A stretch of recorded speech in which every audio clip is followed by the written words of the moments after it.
Welcome back to Wealth Builders International podcast. I'm your host, Dr. Felecia Froe, and we are sponsored, as always, by Money with Mission, whose vision is that every woman have the financial ability to walk away from any job or relationship that is not in her best interest. To that end, we have guests on the show that talk about different money strategies. We've talked about how women have made money, their money story, just kind of getting into how we can have options in our life in addition to the work that we do and the families that we have. Today, we're taking a little break from what we've been doing lately and talking to the women that have made money, and we're going to talk about taxes. We're halfway through the year, and if you haven't started thinking about how to mitigate your taxes, it is time.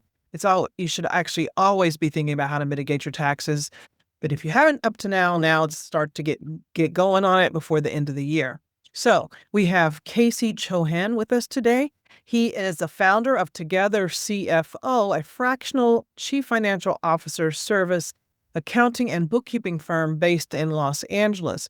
He and his firm work with people across the country as well as internationally. So don't think that if you're not in California, it's not worth listening to.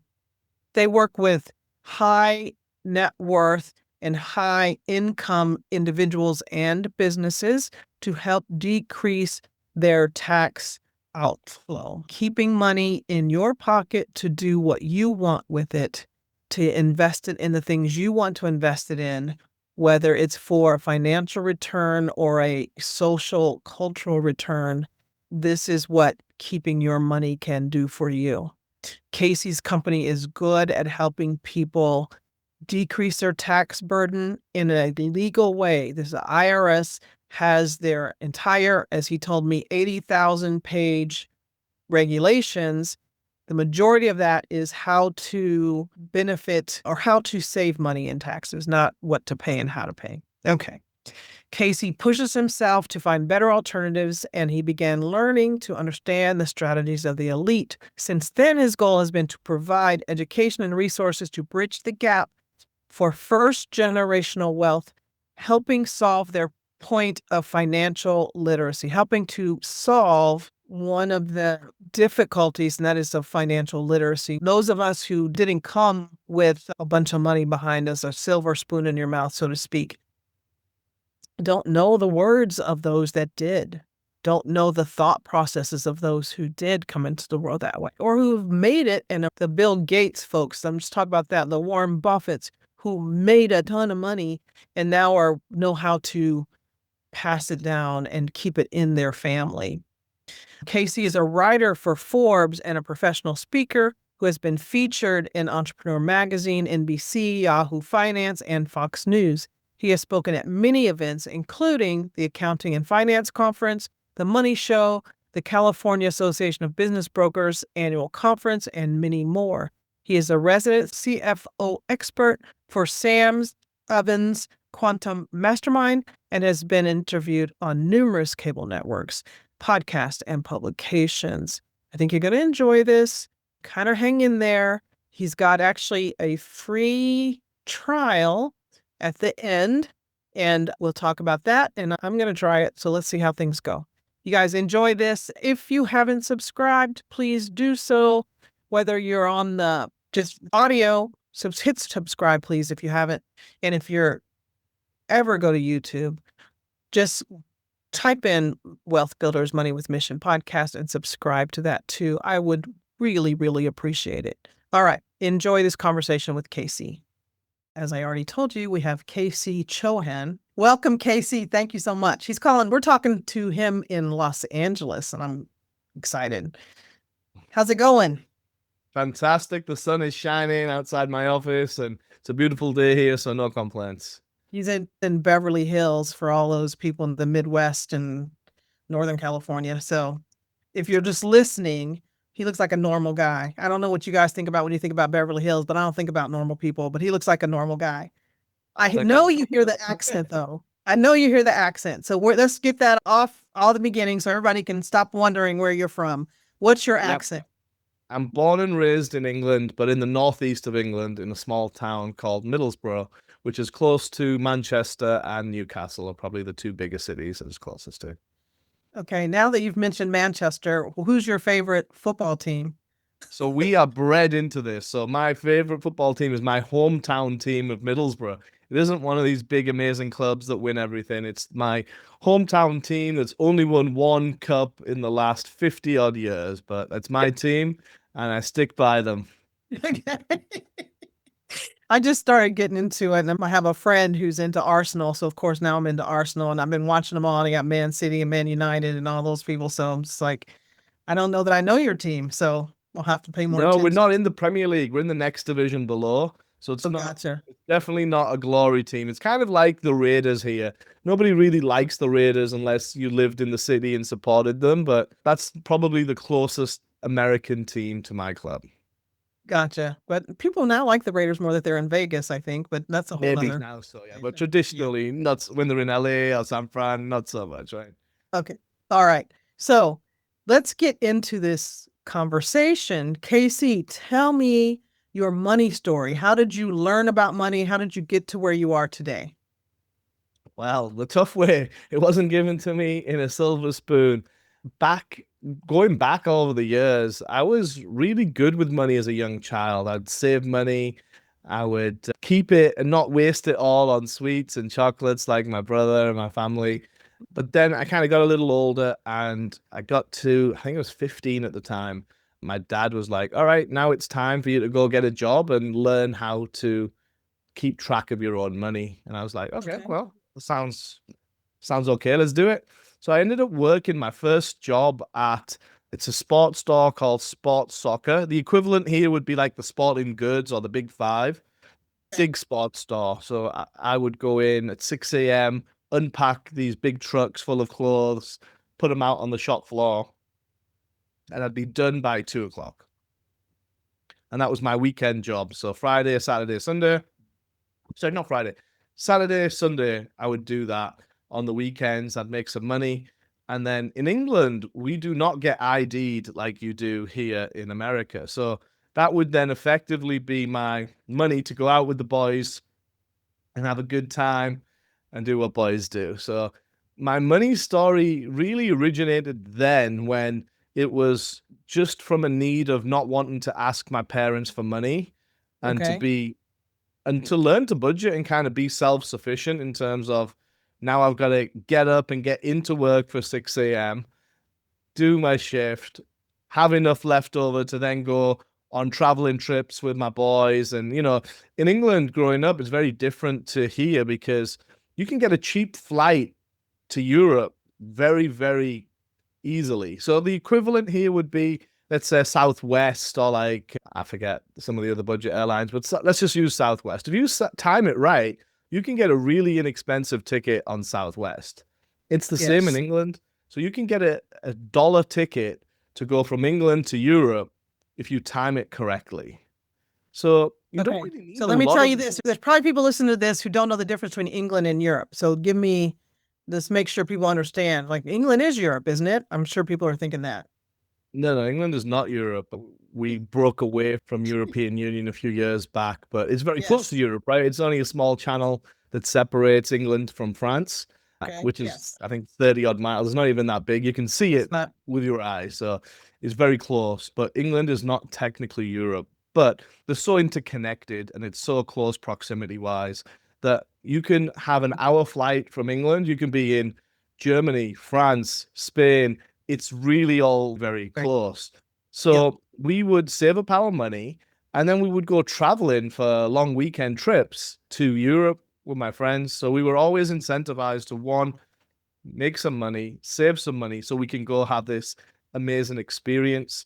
And a lot of that time was summer in Ibiza and having a good old time and doing what boys do from the ages of 18 to 20 in the summer sun of Spain on an island in the Mediterranean. It was fantastic. But I think to answer your question, it all started from working from a very young age, doing chores around the house to earn my pocket money before I could get like a part-time job. And then when I did have a part-time job, really having a clear goal of, hey, what am I doing this for? And that was always for recreation and having a good time and For creating your some good memories. experiences. Did you learn? Sounds like your parents paid you for doing things. You had jobs even before you had a job at home. Is that correct? You got an allowance or got paid for doing things at Yeah, I had home. my chores, so it would be some of those most stupid stuff. But then when I look back, those are the values that now helped instill discipline in me. So it's like mowing the lawn, washing the cars. I was even polishing my dad's shoes, I remember as a young Yeah. kid. Yeah. So just doing all these things that I didn't really want to do or didn't understand at the time. But in hindsight, it taught me a lot. Yeah. Do you remember hearing conversations about money from your parents or that them talking or even them talking to you about money besides No, now it's time for you to get a job, what your I dad said? my heritage is Indian, so in terms of in Indian households, you don't really talk about emotions or money too often. So Okay. growing up, we didn't have any money conversations around the table with my parents. No, I get that. I don't think even in the United States, people don't tend to have money conversations. We hear things, arguments about money or some little thing about, I mean, and I think a lot of us grow up with this whole scarcity mindset. So I'm always interested in people who don't seem to have a scarcity mindset. And maybe I'm mistaken about that with a lot of people, but it just is like, how did you either work out of it? Because that's what I'm still doing is working out of that because it still can come to me. And so that, and how did you get it if you have it? That's where I was going with that a little bit. Got it. Yeah, so growing up was some amazing ups and some terrible downs. My dad was really good at spending, my mother was really good at saving. So Okay. when the good times were there and we were on it up, it was fantastic because there's no worry about a damn thing. But then on the downside, when you're losing your house and you've got to relocate or move in with grandma because you lost everything, that's not so good. So I've seen both sides of that multiple times. So Okay. that did scar me obviously as a young child. So it did give me a lot of I wouldn't use the word scarcity, I would use defensive rather than offensive. I Uh-huh. would Okay. be hyper sure that what I was doing would be the right thing to do. So Okay. maybe that translates to business a little bit more defensively than gung ho. But then how did I work through it was a lot of personal development.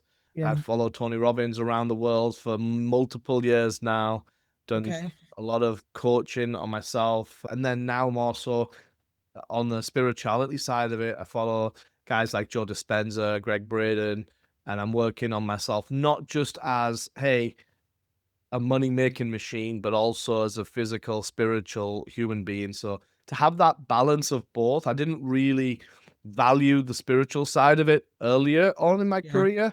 I'm getting more caught up with that now as I've hit my 40s. Understand. Got it. Thank you very much for sharing that. More technical and just straightforward things. You went to college or university, as you call it in England, and you got a degree in finance. And I understand you had your first job as an accountant or CPA Yeah, in I US did terms. business and finance with a minor in accounting, and the equivalent of CPA firm. My intention was always to take a gap year and go travel in the world for a year, which is very common in Europe. But I had a job offer before I'd actually finished my degree. Okay. So the logical side of me was like, this is a gift horse, don't turn it down. Got And it. I went down that path and I was like, I can always travel. It's not going anywhere, right? Hmm. And Hmm. I took the job. It didn't really align with me as a person and my personality. As you can probably imagine, most accountants are very square, boring, methodical, logical people. Sorry, accountants, but that is how we see you. Go ahead. And to a degree, I have that in me, but it isn't all of me. So my personality just didn't vibe very well. So within 6 months, quickly realized that I'd mastered everything that they were teaching me. And there's Okay. no way I could live doing that for the next 40 odd years or as a career. So I Okay. had to find something new. So then we went our separate ways and I ended up doing temp jobs because I was saving up money to then go traveling. Okay. One of the temp jobs that I landed at was as a management accountant, which is an internal accountant for a bigger company. And I really enjoyed it, did well there. saved up enough money to reach my target to go traveling. And then I handed in my notice. And the boss at the time, he was like, "You're not going anywhere, son." I'm like, "What do you mean?" I'm like, "I only wanted to save up some money so I can go traveling. You all knew that from day one." He's like, "Yeah, but we like you. We're going to keep you around." And he then made me, at the time, that was a fantastic job offer, so much more than I was making in the first job, paying for my accounting studies, the after university, like the professional, like the equivalent of a Mhm. CPA here. Mhm. And I was like, you know what? I'll take that. Ended up Okay. staying with the company for 8+ years, worked my way up the ranks very quickly, became North American controller after 4 years.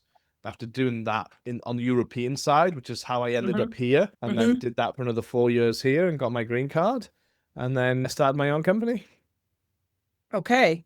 Did you travel yet? Did you ever take that gap year or gap 6 months or gap 3 months or however many? No, I didn't.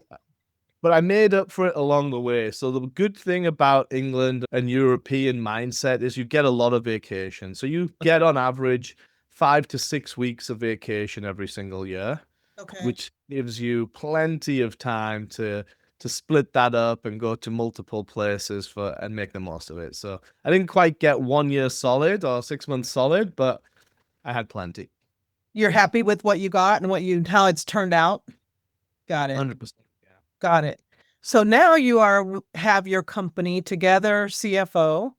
CFO stands for anybody who's going didn't know this, Chief Financial Officer. Talk to me about that. How did you get to what made you want to start your own company, first of all? And then what is your goal in helping people to right now? I think you're talking mostly about what's tax strategies and how to pay less in taxes. Yeah, so the minute I landed in America, I quickly realized that I didn't like corporate America. It was Mm, just like Shark Tank. Everyone's going for everyone's throat. It's all about perception, not results. And the management team that I was working under was not the same as in Europe, where, as an example, the European side, we would have a finance person, an operations person, and a salesperson that lead the facilities, right? And it had the same structure here, but the difference was over there, everybody got on really well. So we would all okay. go around Europe to the various sites, do our meetings, have some fun along the way, whether that's dinners, golf, drinks, Yeah. just togetherness, right? We're all on Yes. the same team. That same thing did not translate when I got to America. It was more Got it. like, "Oh, you're not working 14-hour days." Well, corporate won't like that. Or it's always a snide comment or all about perception. It just didn't vibe with me. I didn't know whether it was the company's specific culture or whether that was just American corporate culture. Either way, I didn't like it. And I was Mm-hmm. tied into this company because of my visa situation. So very, very quickly, I knew that I needed an out and I needed to be able to do something. And at that point, I was like, well, I've been with this company many years now. I know how big Fortune 500 companies operate from a financial standpoint. I can help smaller companies do that same thing, have that same structure and visibility from the numbers perspective, and really help them scale. So that's where Together CFO came from, was to use the same structures as the most profitable, biggest companies in the world and implement those at a smaller level to the smaller startups and companies that need it the most, but don't have the budget for a full-on chief financial officer that's going to cost them $200,000-300,000 a year, where they can have a piece of that on a fractional basis and take care of the bookkeeping and make sure that they have a good, clear understanding of their financials. So, where I'm hearing is that everybody, whether you own a business or you're an individual or you're a family, can save on pay less in taxes. It's not a given that whatever you get taken out of your paycheck if you're a W 2 employee is what you have to pay. There are different strategies that can be undertaken. They're not necessarily loopholes, but strategies that the IRS gives us that we can work to improve our tax situation. 100%. And then, especially for business owners, right? So we talked about it earlier. Everything here in America is catered towards benefits for business owners. So Yes. If you don't have a business, firstly, you're missing out on something because your business can make a loss every single year within reason. And you can write a lot of things off by being a business owner rather than just a W-2 employee. Right. You're going to get more incentives to do that in America. Secondly, if you are just a W-2 employee, and we're not just saying that as a just, but As a compared just, to but the two, yeah. correct. Yes. The most powerful thing that you can do to save on taxes is a private foundation. And the way that works is you get to deduct 30% of your top line income and donate that value, reducing your taxable income. So let's just use simple math as an example. So let's say you make $1 million salary every single year in a hospital as a physician. Okay. If you donate 30% to a private foundation, which you fully control, by the way, you now go from $1 million taxable income down to 700,000 taxable income. Now, let's just say that I'm in California, so the tax rates are very high here. Let's say Yes. they're 35%. So in scenario one, on the $1 million, you would pay $350,000 a year in tax. Okay. But in scenario two, it would go down to 35% of the 700, which is 245,000 So a you're year in saving. tax. So Okay. approximately you're saving $100,000 in actual straight up cash flow on tax savings, plus the 300,000 that you've put into the private foundation. You still have full control of that to then reinvest that in stocks, bonds, markets, real estate, whatever you want. And that stays as part of your family legacy. So now, effectively, every single year in this one scenario, we've created 300,000 on one side and another 100,000. So 400,000 of real wealth creation, all by having one structure, which is a private, non-operating foundation. Got it. I'm going to go back to the business side because I'm sure a lot of people think, and especially women who are out there working hard at a job that's their profession, they're a physician, lawyer, whatever you're doing, and they think about how could I ever start a business? Because I'm sure there's people have heard you and me say a business is a great tax strategy. We're not talking about, like opening a store or something like that, but if you invest in real estate or businesses, buy things that are not, I'm going to call them doodads, like not just your car and that kind of stuff. You make that a business. That is a business. It's not something you're actually having to go and work at on a regular basis. It's a way you are making money. So your investments can be your business. I want to make sure that you agree with me. Yeah. 100%. I think the easiest thing anyone could do as a side business would be real estate, whether you become a real estate professional, whether you invest actively in real estate or passively through syndications. There's so many things you can do to then say, hey, I'm opening up this LLC, and this LLC is only going to be looking at buying a business, acquiring a business, partnering up with someone, doing some form of consulting. We can use medical as a great example because we have a lot of medical doctors as clients.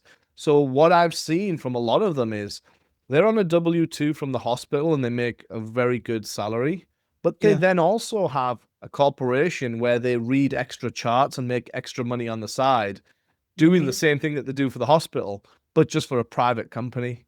So even staying in your own industry, but just going adjacent to that, there's still opportunities depending on what your skill set is, right? So it doesn't necessarily have to be, hey, I'm going to be sat at this retail store and it's taking my time. We're not trading time for money here.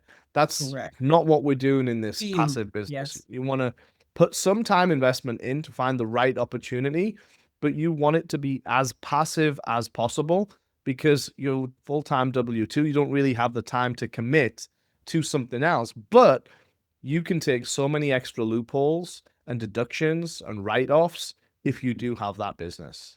And these are all legal things, you guys. We're not talking about doing illegal work. This is legal. IRS encourages, it's part of their however many pages of regulations and rules, the majority of those are how can you take advantage of the situation? It's Not how approximately do you pay. 80,000 right now. And say it again. 80,000 pages from Okay, the that's way IRS. more than I thought. I was going to say stay in the hundreds, but 80,000 pages of regulations. And the majority are how you can help the government and society and benefit yourself and get a tax benefit from what you do. Can anybody form a foundation? Yes. Okay. And is it a hard thing to do? Can you just do it yourself? You can do it yourself, but it is difficult because what you have to do is jump through a lot of hoops, a lot of red tape, and rightly so, because what we're talking about is a tax exempt entity, right? It's not the businesses that we were just speaking about where you can go to LegalZoom and open up an LLC in an afternoon for a couple of $100, right? We're talking about something that the IRS has reviewed and approved and given a tax exempt status to. Now, that's a big deal. So much better off finding a professional that knows how to do it and do it properly, because it all boils down to your mission and your purpose. When we get into this world, they're not just issuing tax exempt statuses to everyone, right? You have to demonstrate that you have a clear mission and purpose and you're sticking to the rules and do things by the book. Because if you ever get that tax exempt status rescinded for whatever reason, it then becomes very, very difficult to get it reinstated, right? So you don't want to mess that up. And that's the beauty about using professionals that do that thing day in, day out, right? It's like a back surgeon versus a general practitioner, right? You wouldn't go to your general doctor and ask him to perform your back surgery. You want to go to the guy who's done 10,000 back surgeries as an expert in that specific thing, right? 100%, 100%. Is 501c3 and a foundation the same thing? It's a subset. So within the 501c3, that is just nonprofits. Within the nonprofit world, there's subsets of that. So as an example, there's a public nonprofit, which could be like the Red Cross or any charities that you are familiar with. But then on the other side, there's a private nonprofit, which does not seek donations. That's the difference between the two. The public nonprofit, like a Red Cross or a Salvation Army, would seek donations from anybody who would like to donate.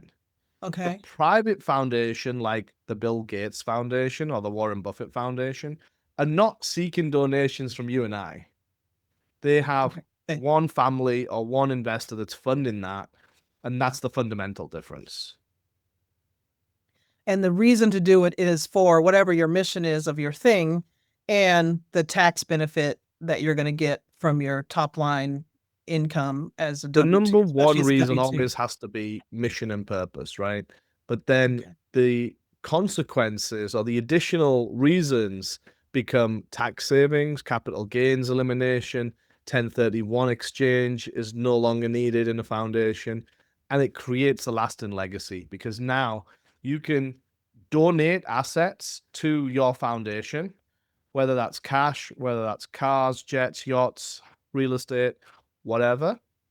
And then effectively you can pass that on to your future generations completely tax-free.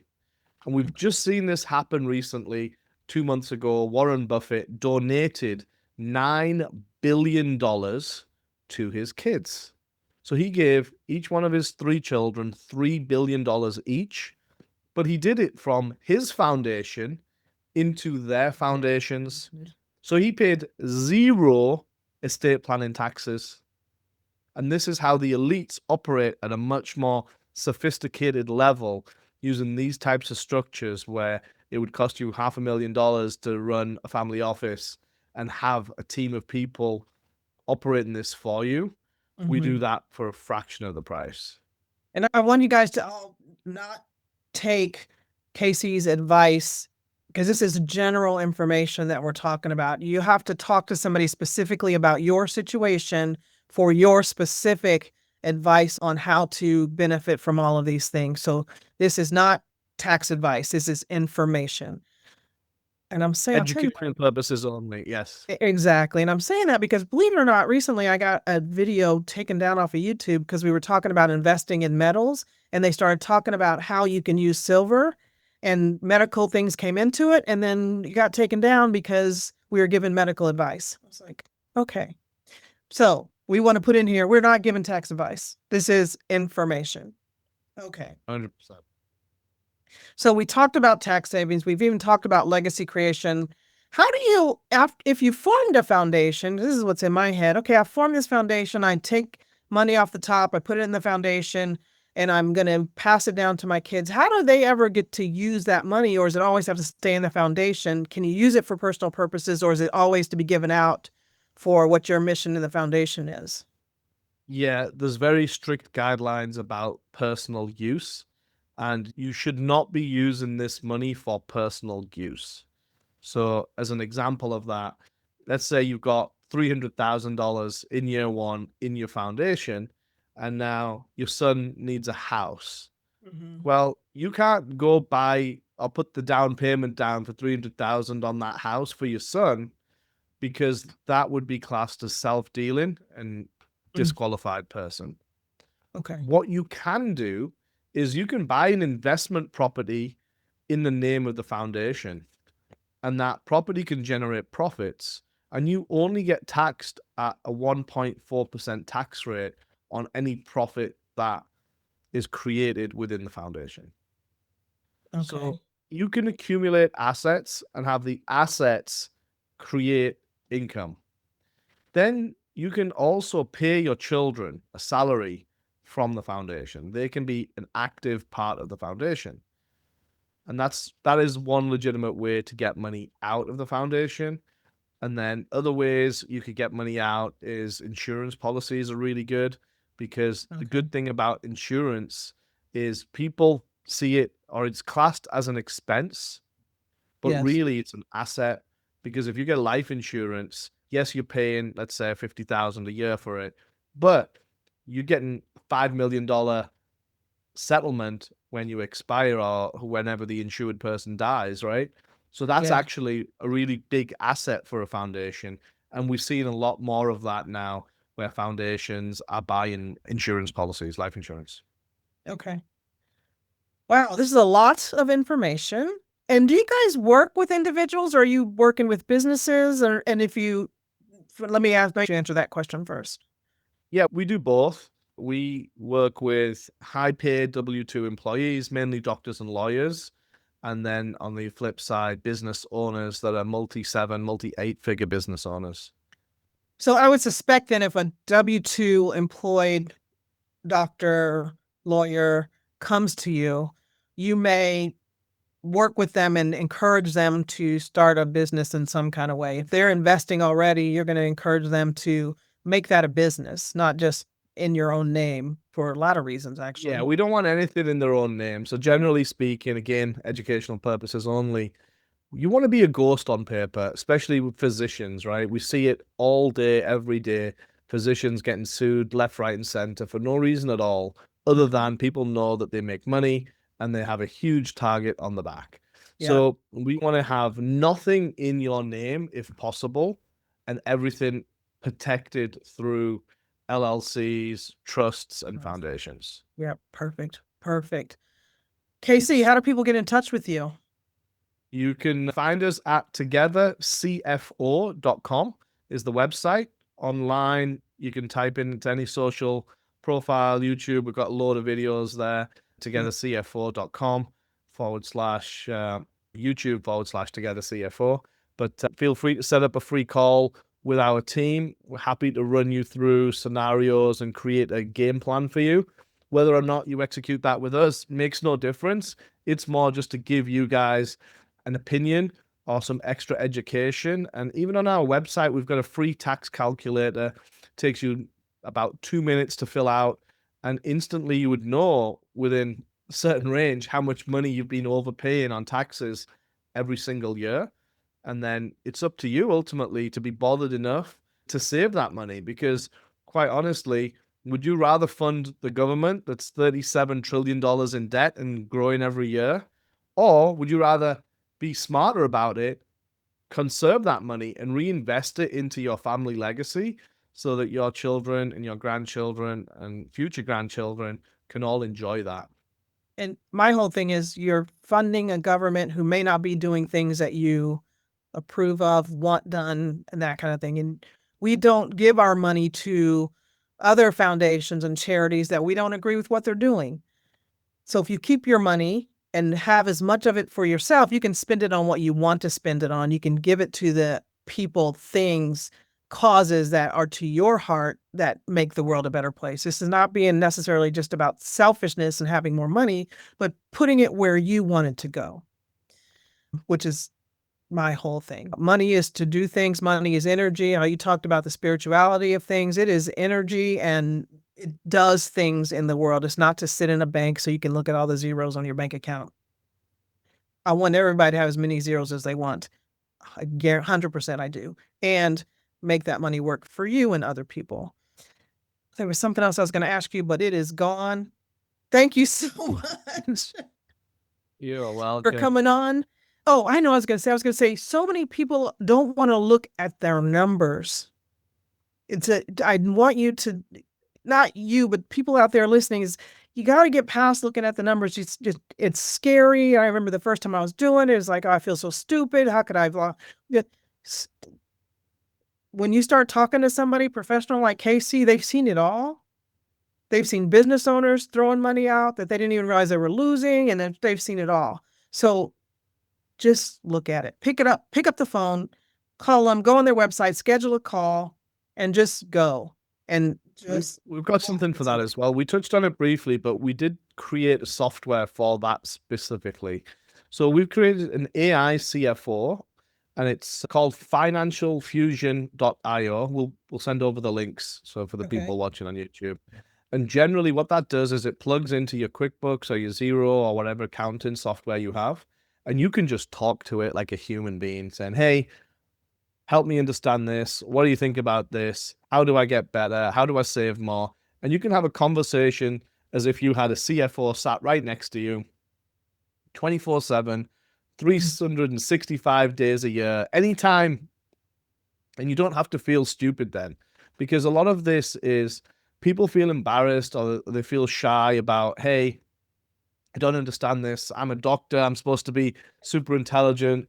Everybody looks up to me, but I don't know what my working capital cycle is. I have no idea what my money is. Exactly. Yes. So what's the difference between my net profit and my cash flow, which again, most business owners have no idea of. So there's no point in feeling shy or feeling a certain way about that. The thing to do is look it in the eye, address it, and learn, right? So now we've created this environment where you can have a private conversation, all approved, security checked by QuickBooks, by Xero. So it's very secure. And you can ask it anything, and it's built to speak to you at a 10th grade finance level. So it's not going to come back to you with some finance accounting jargon that you don't understand. It's going to give you simple English that's going to help you understand your numbers, your performance, and then more importantly, how to improve, whether you need to create a budget, a forecast, or whether you just need to talk to it and see what happened last month in my business. Why am I making so much, or why am I making so little? And what can I do to change that? It'll tell you very simply. So that's why we created it. We saw most of our clients asking us those same questions every single month.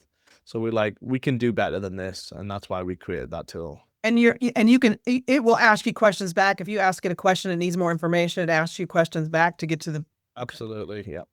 So I know there's somebody out there going, oh my God, I don't want to have to go to the show notes to figure this out. Say again what that website, how to get to that AI. Financialfusion.io. Financialfusion.io. FUSION.io. Financialfusion.io. Yeah, Okay, guys. I might go check it out myself. Because yes, there are times when I think this question is just dumb. I don't want to wait to let me just get it. Well, not only do you want to wait, because like if somebody emails their CPA or tries to call their CPA and ask them a question, they don't get an answer straight away. Half of the time, they don't even get hold of their CPA. So now imagine you've got this AI CFO sat next to you that has all of your information. Now you're talking, right? Because you get instant access to all of that knowledge. And now this business is working for you rather than you trying to chase people down. Yes. and it helps educate you now. Now, when you talk to your live person, accountant, wealth manager, wealth strategist, you can even be kind of knowing what they're talking about and say, well, AI said, or you can say, however you want to let them know you knew this, and they can, it just makes everything flow better in my mind. It seems like I really like the idea. To be able to just, it's like, hey, I'm going to buy this. How can I do that the most tax efficient way?